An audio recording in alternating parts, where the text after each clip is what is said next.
Hi, and welcome back to the shop. Well, today we're going to continue working on the computer / trunk desk. We're going to start working on the interior. The exterior of the desk is basically done, and since the last episode I really haven't done that much other than put on some finish and a few little things with the doors. They still need a little bit more finish, and we'll get to that a little bit later. But we're going to really start concentrating working on the inside of the desk now and laying out the different shelves and drawers that need to go in that. The first thing we're going to do is establish a fixed shelf in here that we can work off of down below that. The fixed shelf isn't going to be an actual work surface, but more just a utility shelf where we could put a monitor or something like that. There'll be a work surface below that that will pull out that you can do your writing or whatever needs to be done. And the elevation for a typical desk or this slide out work surface, which is what the slide out work surface is going to be about 29.5 inches. So everything we're doing for the rest of this desk is based on that initial work surface. So to put in the fixed shelf, we're going to go ahead and cut a dado, and I have a piece of cherry plywood that we can use for that fixed shelf. So I'm going to go ahead and throw this up on the workbench and I'll show you how we can cut those dados. The trunk is now up on its side on the workbench, and we go ahead and start laying out some of our elevations. The first thing we want to do, we talked about that optimal work surface height of 29.5 inches. So we'll go ahead and lay that out. Now I know from the ground to the bottom of the trunk here is 3 inches. So we're just going to measure up 26.5 inches and make that first mark. And we know where that's at now. And from there we can lay in our fixed shelf. You go ahead and mark that. So that 29.5 is the top of our fixed work, of our optimal working surface height. Above that, I'm going to step up just a little bit, 3/16 of an inch or so, and that's where I want my fixed shelf to start. Now I'm going to put that shelf in with a dado using a router with a 1/2 inch upcut spiral bit and a 5/8 collar. One of the concerns I know you may have is that there's no way I'm going to get a router all the way to the back of the carcass. And that's okay, because I've planned all along to put a false back in the carcass anyway, so I will cover up any gap there might be there. So that's not a concern. In order to get a good fence in here, so I make sure I have good established heights, and it's got to be both sides, what I've done is I've just cut a piece of Baltic birch plywood to the correct height, which is 26.5 inches plus another 3/16 of an inch, bringing it to 26 11/16. So what will happen is now when I run my collar on there, the bottom of my shelf will be 29 3/4 of an inch. That'll give me a 1/4 of an inch between my fixed shelf and my working pull-out shelf.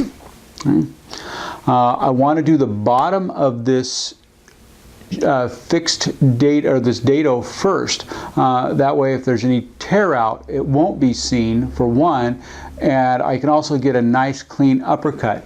Once I get the first one in, I have a little strip here that's cut at 3/32, because my plywood is a 32nd under 3/4. I can just slide this up 3/32, put it in place, and finish my dado. Hopefully this will look better than it actually sounds. To get started on the dado, I've just pulled the carcass over to the edge of the workbench. I'm going to clamp a piece of plywood in place. I know it's good and square back here, so everything should work out just fine, making sure that everything is square and tight. There you go. I'm actually going to do this in a couple of passes, so I'm using a plunge router. Have it set up 5/8 bit or 5/8 collar with a 1/2 inch upcut spiral bit like I mentioned before. And I've already set the depth so that it won't go any deeper than the dado that I cut, or the groove, I guess, that I cut to receive the panels.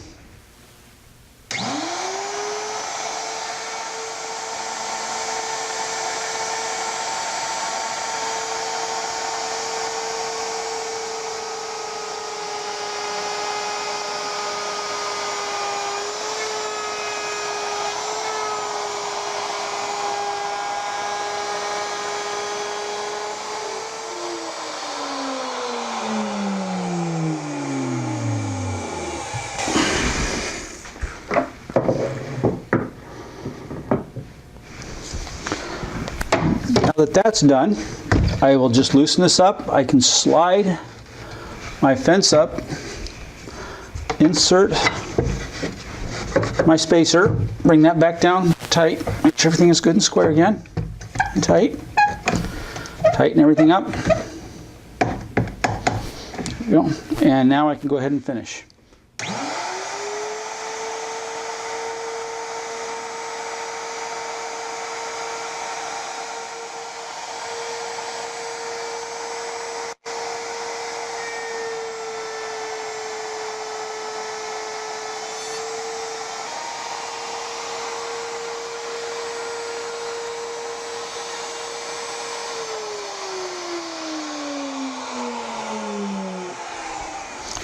Okay, now that it's cut, we can pull this out and check it, and it looks like it's just exactly a 32nd under 3/4 of an inch. It's exactly what we're looking for.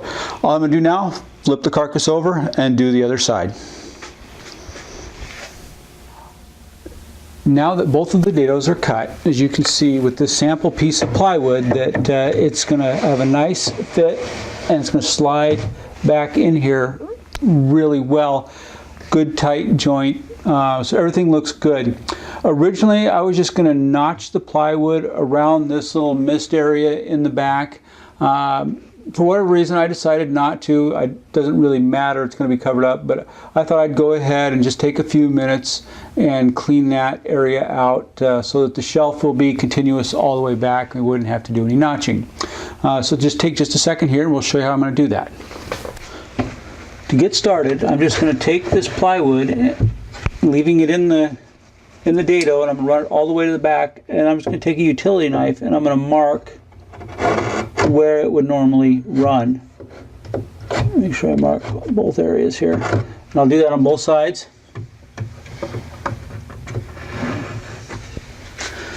Now that I have it marked, I'm just going to increase the depth of that groove.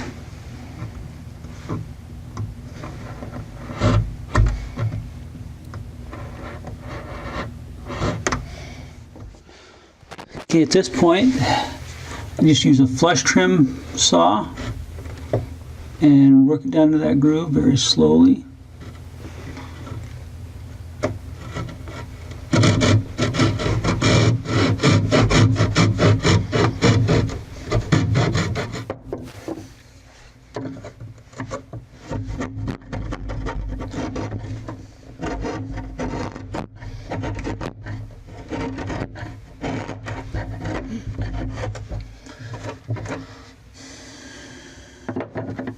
Now that we've gone ahead and plowed this out, let's go ahead and see how it fits.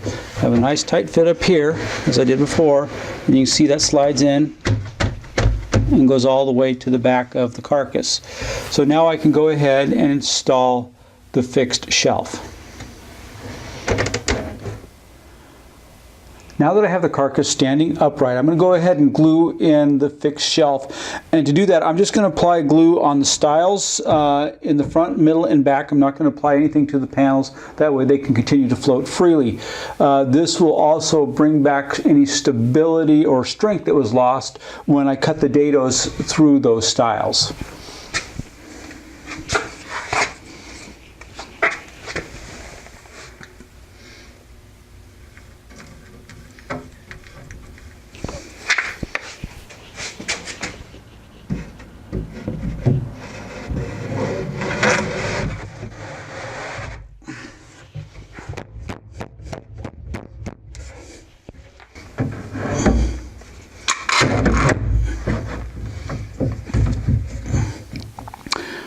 Now that I have the front and the back clamped. In order to get the center style clamp so everything is nice and firm in there, I guess I could use a clamping caul, which is kind of a tapered piece of wood. I don't have anything like that, and I really don't need to make anything up like that because I got something that's probably just as good, and just barrel stays. I got a lot of those, so we just put that on there, put a clamp in the front and the back, and everything should be just fine.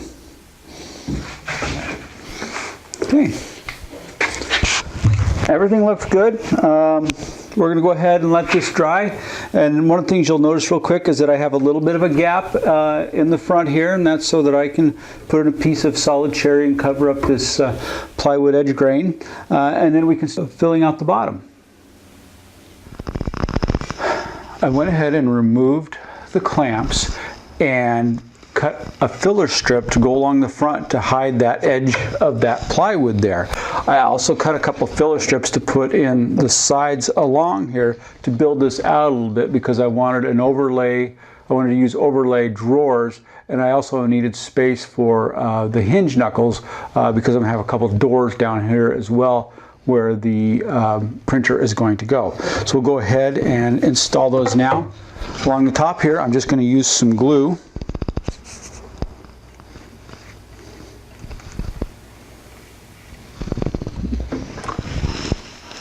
To hold this in place, I'm just going to use a little bit of tape.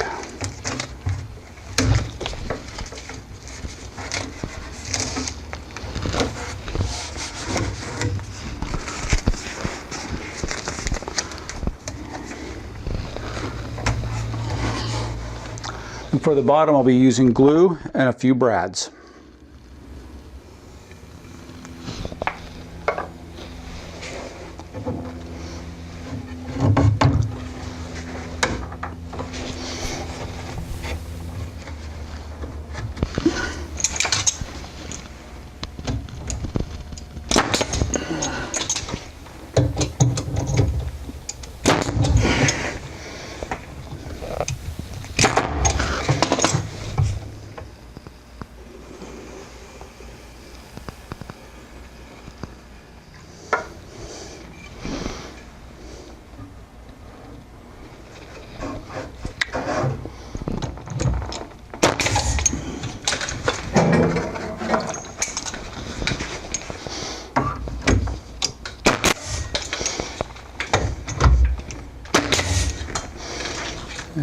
Here's the slide out working shelf that I'll be using.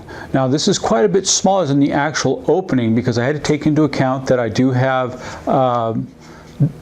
full extension drawer glides, so I have to make sure that anything I do is going to be a full inch under that because these take up a ½ inch on either side. And then so that the plywood edges aren't exposed, I want to wrap this in solid wood. In order to get everything exactly where I want, I'm also going to do full sides and fronts on it. So these are going to be 2-inch wide sides and a 2-inch wide front that I'm going to be putting on this to really kind of block that out so that you so everything will look nice and tight in the front when you open the doors. There won't be huge gaps between the drawers and the top because I have to accommodate for the width of these slides. So I'm going to go ahead and glue this up, and I'll be using biscuits for alignment purposes. Now I don't use biscuits a lot when I'm doing my glue ups, only if I have, like I say, alignment issues. I want to make sure I get everything nice and perfect. Because I don't use them a lot, I tend to get, they tend to sit and they'll swell. And when they do that, then obviously they don't fit real well. And what I found is that if I just go throw them in the microwave for about 15 seconds, they tend to soften up pretty easily. Okay, throw a couple clamps on this.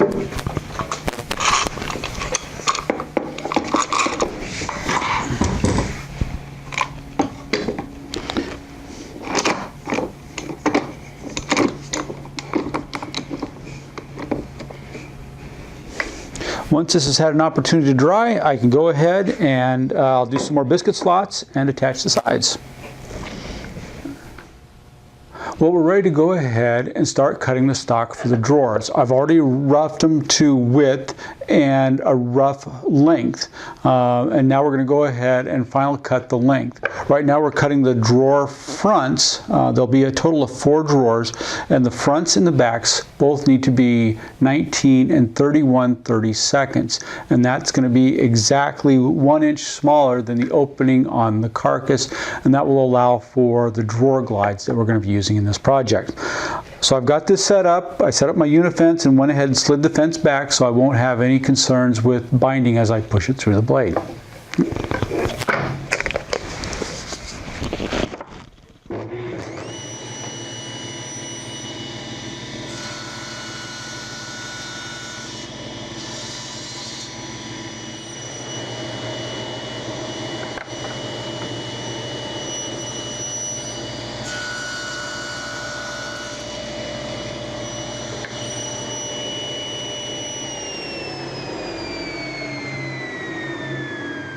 I can now reset the fence and cut the drawer sides to length. I got all the material for my drawers cut to length now, and I'm ready to lay them out for the dovetailing jig.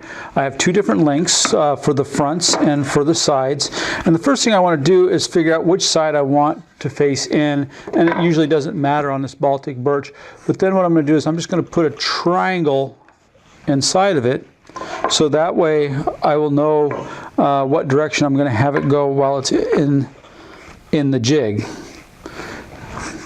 And then while I'm setting these up, I want to kind of alternate them out so that I can see how I can lay these out.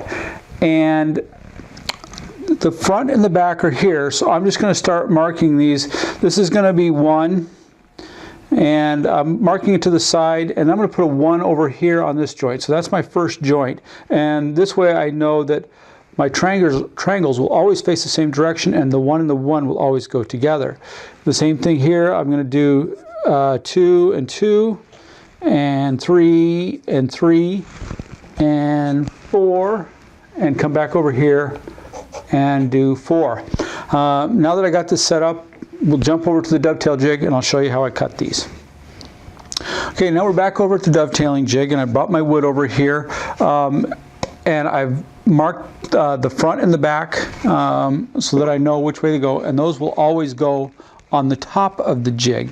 And then my tail boards, which will have a corresponding number again, so I need 2. All I have to do is grab my number 2 board. So this is my board. I got it marked 2. I'm going to put my 2s together. I'm going to make sure my triangles are both facing the same direction. This ensures that when I get it all together, everything will line up and work perfectly. Now that I have it in the jig and secured, I have a 1/2 inch dovetailing bit set up in my router with a 5/8 collar, and we'll just run that through.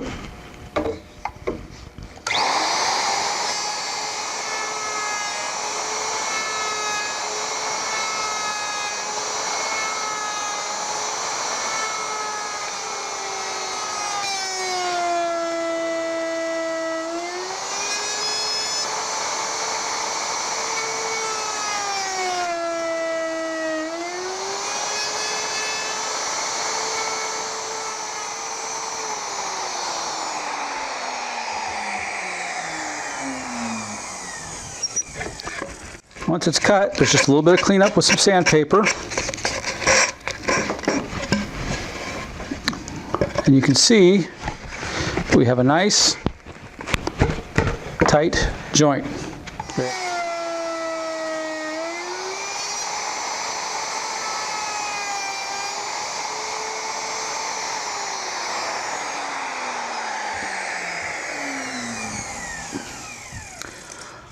Well, that's about all we have time for today.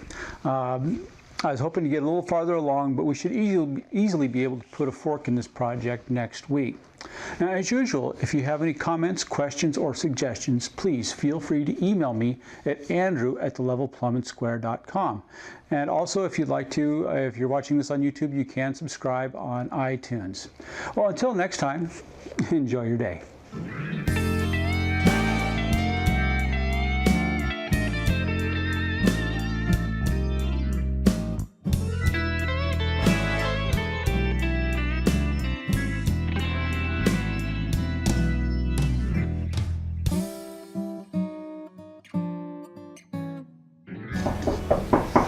Yes.